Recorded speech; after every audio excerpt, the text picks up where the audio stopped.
ये सत्संग ज्ञान कांड है। एक होता है कर्म कांड, एक होता है ज्ञान कांड। ज्ञान कांड व्यक्ति की आत्म चेतना को जगाते हैं। ज्ञान कांड व्यक्ति के अंतःस्थल को झकझोरते हैं। ज्ञान कांड से व्यक्ति का जीवन दिव्य होता है। ज्ञान कांड से व्यक्ति का जीवन पवन पवित्र होता है। ज्ञान कांड से व्यक्ति जीवन की सच्चाई को, जीवन की वास्तविकता को समझने का प्रयास करते हैं।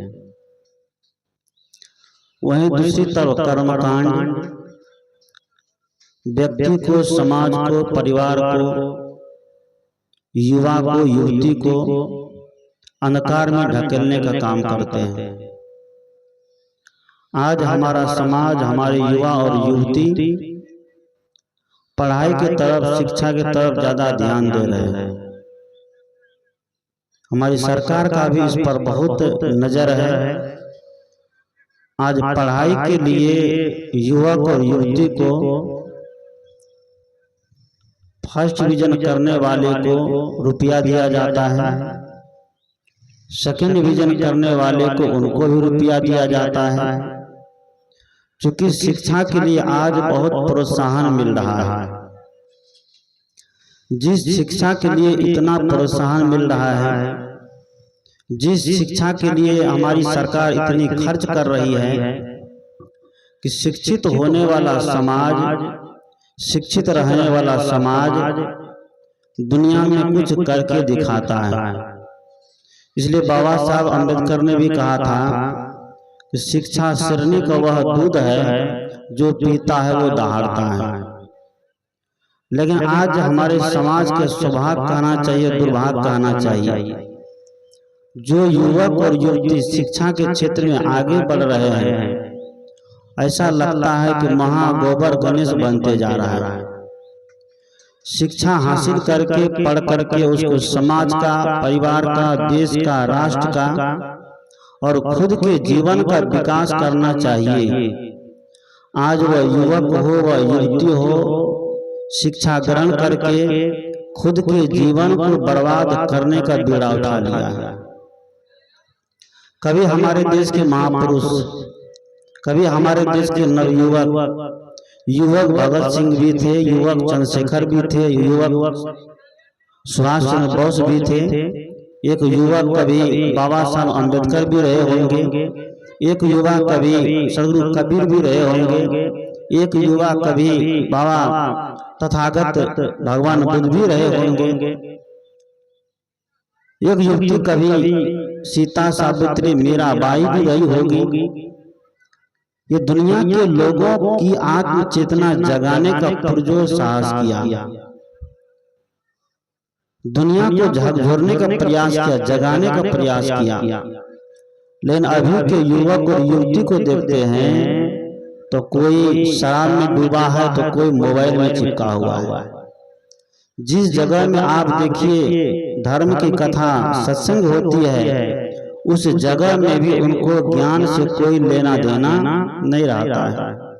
क्योंकि उन लोगों को सिखाया गया है कि बचपन जो है, जवानी जो है मौज करने के लिए है, जवानी जीवन को सुधारने के लिए नहीं है। जवानी परिवार, समाज, राष्ट्र में फैली हुई कुरीतियों को निकालने के लिए नहीं है। उनका एक ही ध्येय बन गया है कि जब हमारी उम्र ढल जाएगी तब हम समाज के लिए, परिवार के लिए, जीवन के लिए कुछ करना प्रारंभ करेंगे। सदगुरु कहते हैं, संत कहते हैं कि जो गढ़ के न रह जाए निशानी, किसी शायर ने लिखा है, जो गढ़ के न रह जाए वो निशानी कैसी, जिसको न दोहराए दुनिया वो कहानी कैसी। हौसला बुलंद, नियत साफ, मकसद ऊंचा, यह जो जवानी में नहीं तो जवानी कैसी। जवानी जब ढल जाएगी, जीवन जब ढल जाएगा, उम्र जब ढल जाएगी, ढलते हुए उम्र में हम सोचेंगे कि समाज का, परिवार के लिए, देश के लिए, खुद के जीवन के लिए, खुद के बच्चे के लिए एक अच्छा आदर्श स्थापित करके जाएं तो यह होने वाला नहीं है। हम अपने भविष्य को सुधारना चाहते हैं, हम अपने आगे आने वाली पीढ़ी में अगर सुंदर संस्कार देना चाहते हैं, भरम पाखंड मुक्त संस्कार अगर स्थापित करना चाहते हैं, उसके लिए हम सभी अभिभावक को उससे क्या होना पड़ेगा, पहले मुक्त होना पड़ेगा। हम सभी अभिभावक का जीवन भरम पाखंड मुक्त होना पड़ेगा, तभी हम अपने आगे आने वाले युवा पीढ़ी में भरम पाखंड मुक्त जीवन की कल्पना कर सकते हैं। नहीं तो ये कल्पना करना केवल स्वप्न देखने के समान है। और आज शायद यही हो रहा है। आज हम लोग सदगुरु कबीर के अनुयायी होकर के, बाबा साहब के अनुयायी होकर के, भगवान बुद्ध के अनुयायी होकर के, दयानंद सरस्वती के अनुयायी होकर के, स्वामी विवेकानंद के अनुयायी होकर के अनुयायी तो हो गए, लेकिन अपने जीवन की तरफ झांकने का प्रथम प्रयास नहीं किया गया।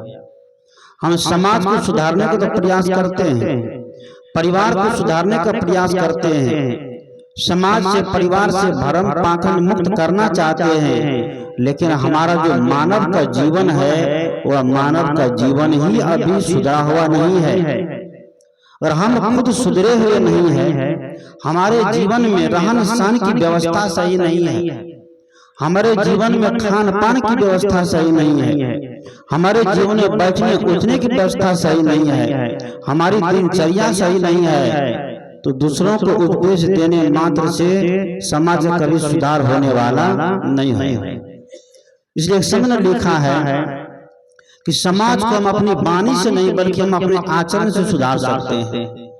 कभी साहब ने कहा कि भूखी भूखी कुकुर मरी गयो, अकाज में एक सियार से भयो, कुत्ते कितना भी भौंकते रह जाए और भौंक करके चाहेंगे कि समाज को सही रास्ते पर ला दे, तो कभी नहीं हो सकता है। और समाज को सही रास्ता पर लाना है, उसके लिए हमें खुद पहले अपने जीवन को ढालना पड़ेगा साधना में। क्योंकि भगवान बुद्ध ने भी साधना की तपस्या में अपने जीवन को ढाला, अपने जीवन को उतारा। भगवान बुद्ध चाहते तो भरी जवानी में 29 वर्ष में उसको घर द्वार पत्नी बच्चे को त्याग करने की आवश्यकता नहीं पड़ती, राजपाट मठ महल को त्यागने की आवश्यकता नहीं पड़ती, क्योंकि बाप का इकलौता बेटा था, कोई चीज की कमी नहीं थी, भरा पूरा परिवार था, पिता उनका राजा था, चारों तरफ की तूती बोलती थी। भगवान बुद्ध चाहते, गौतम चाहते तो अपने जीवन को ऐशो आराम में लगा सकते थे, भोग में लगा सकते थे, लेकिन उसने अपने जीवन को योग में लगाया, उसने अपने जीवन को तपाने का प्रयास किया, उसने अपने जीवन को सर्वप्रथम साधना में ढालने का प्रयास किया। और अपना जीवन जब साधना में ढाला तो उससे जो ज्ञान के मोती निकले, उस ज्ञान के मोती को समाज के बीच रखने का, परोसने का, बिखेरने का प्रयास किया। और तभी उसके पीछे हजारों भिक्षुक चल पड़े।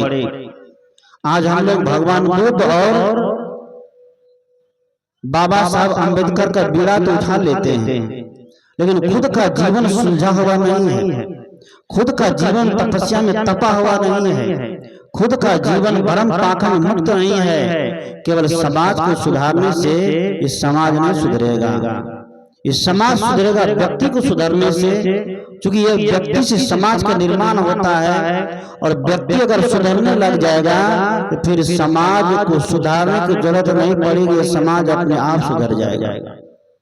एक व्यक्ति सुधरेगा, एक व्यक्ति से एक परिवार सुधरेगा, एक परिवार से एक वार्ड सुधरेगा, एक वार्ड से एक पंचायत सुधरेगा, एक पंचायत से एक प्रखंड सुधरेगा, एक प्रखंड से एक जिला सुधरेगा, और एक जिला से सैकड़ों जिले सुधरेंगे, और सैकड़ों जिले के सुधरने से एक राज्य का सुधार हो जाएगा। लेकिन ये काम हमें खुद के जीवन से करना पड़ेगा, लेकिन यह काम हम दूसरों से करते हैं। जैसे आप लोग सुने होंगे, एक बार कुछ लोग एक स्त्री को घेर करके पीट रहे थे, ये कहानी मुझे याद आती है। कुछ लोग एक स्त्री को घेर करके पीट रहे थे, बड़ी भीड़ लगी हुई थी। बड़ा शोरगुल था, बड़ा हो हंगामा था, बड़ा शोरगुल, बड़ा हो हंगामा। वह स्त्री वह नारी बीच में घिरी हुई है और सभी पुरुष लोग उनके पीछे, कोई हाथ में डंडा लिए हैं, कोई हाथ में पत्थर लिए हैं, कोई हाथ में कुछ लिए हैं, कोई हाथ में कुछ लिए हैं, और सबके मुख से एक ही आवाज निकल रही है, इनको मार दीजिए, तो इनको मार दीजिए। क्या मार देने से समाज में सुधार हो जाएगा? किसी व्यक्ति ने गलत किया है, गलती तो अंगुली माल भी किया था और बहुत भयंकर गलती किया था, बहुत बड़ी गलती किया था। गलती करके शिशुपाल जब श्री कृष्ण के आगे गए तो श्री कृष्ण ने क्या किया? चक्र से उनका सर क्या किया? कत्ल कर दिया। कहानी जो कहती है आज की,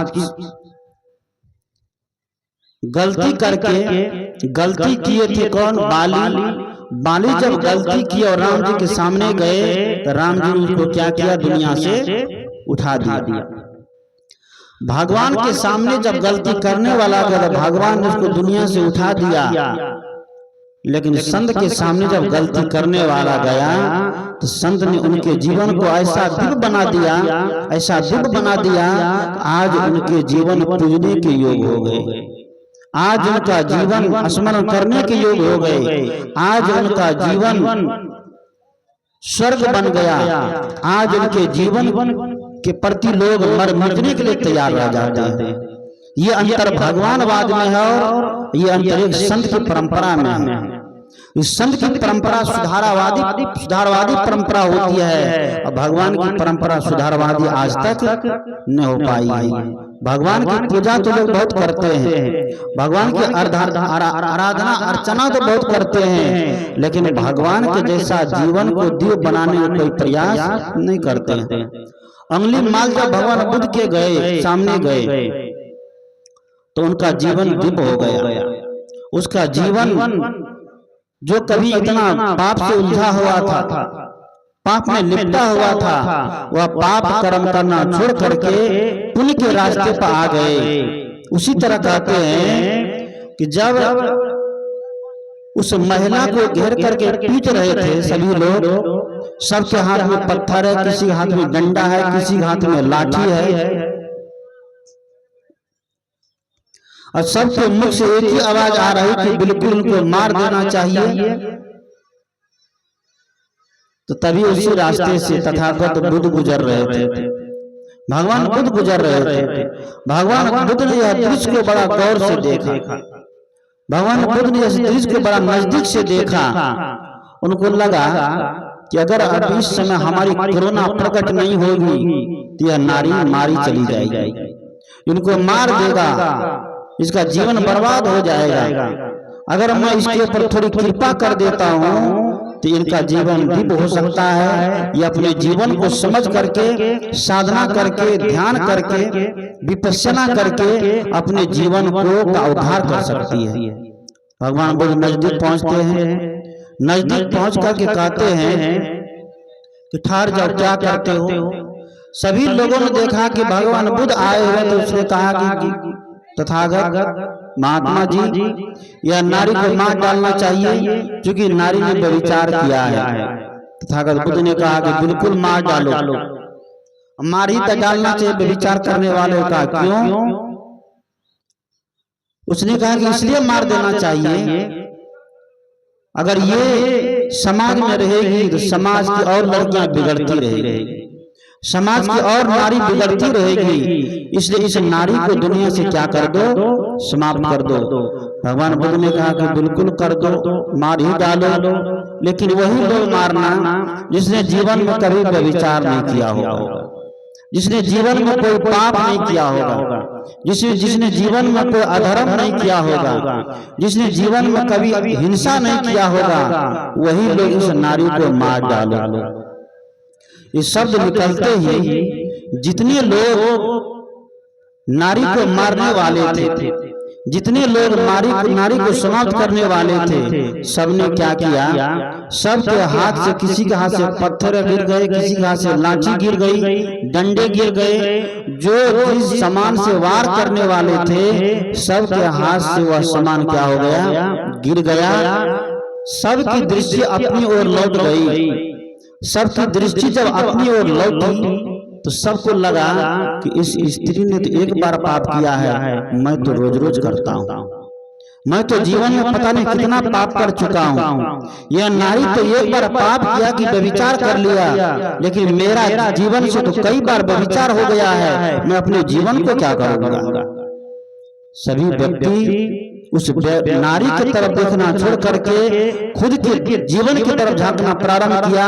और जब खुद के जीवन की तरफ झांका तो सबके हाथ से लाठी डंडा फारसा सब गिर गया।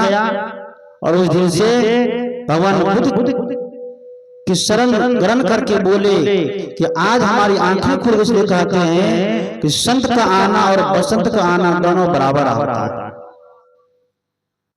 कोई व्यक्ति घंटों बोल सकते हैं माइक पर, 5 घंटा तक भाषण दे सकते हैं, 5 घंटा तक लोगों को दिल कर सकते हैं, लोगों को रिझा सकते हैं, लेकिन जिस व्यक्ति ने खुद के जीवन को रिझा लिया, उनको भाषण देने की आवश्यकता नहीं पड़ेगी। आज संसार में भाषण देने वाले कमी नहीं है। माइक धरा दीजिए तो 5 घंटा तक अपना प्रवचन छोड़ सकता है, हिंदी, इंग्लिश, संस्कृत, उर्दू, फारसी बोल सकता है, लेकिन उसके जीवन को जब झांक कर देखिए, उसका जीवन दुर्व्यसनों में उलझा हुआ है, उसका जीवन हिंसा में उलझा हुआ है, वह मांस मछली अंडा शराब का शिकार बना हुआ है। जो व्यक्ति मांस मछली अंडा शराब का शिकार बना हुआ है, जिसने अपने जीवन को नहीं समझ पाया, तो वह व्यक्ति दूसरों को उपदेश दे करके सीधा रास्ता पर लाना चाहेगा तो कभी दुनिया सही रास्ते पर लाने वाली नहीं है।